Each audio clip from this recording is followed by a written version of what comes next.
দাদা বদি গেলাম। হ্যাঁ ভাই। ভাই দাঁড়া, হেলমেটটা পরে যা। আরে না না না, হেলমেট টেলমেট লাগবে না। হেলমেট পরলে তো আমার গেটআপটাই নষ্ট হয়ে যাবে। না ভাই, হেলমেটটা পরে দাও, হেলমেটটা অত্যন্ত জরুরি। হেলমেট না পরলে যখন তখন দুর্ঘটনা হতে পারে। হ্যাঁ ভাই, তোর বৌদি তো ঠিকই বলছে। আরে দাদা এখনকার যুগে এটাই ফ্যাশন, কেন বুঝো না? আমি আসি।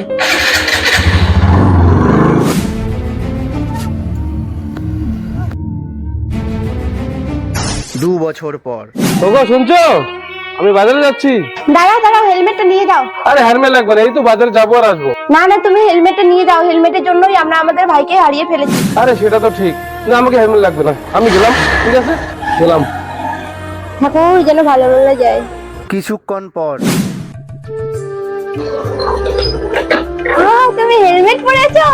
তুমি হেলমেট কোথায় পেলে? তুমি যখন এই বাড়ি থেকে বেরিয়ে গেলে তখন থেকেই আমার আত্মাটা যেন কেমন ভয়ে কাঁপছিল। হ্যাঁ পাগলি, বাড়িতে যে হেলমেট আছে ওটা ছোট হয়, তাই আমি ভাবলাম যে বাজারে গিয়ে একটা বড় হেলমেট কিনে তারপর আসবো। আর তুমি ভাবছো অন্য কিছু না। যারা যারা বাইক চালায় না, সবাই হেলমেট পরে যায়, আর অবশ্যই সবার হেলমেট পরা দরকার। দুর্ঘটনা বলে আসে না, তাই সবসময় সতর্ক থাকুন, মাথায় হেলমেট পরুন, জীবনকে সুরক্ষিত রাখুন।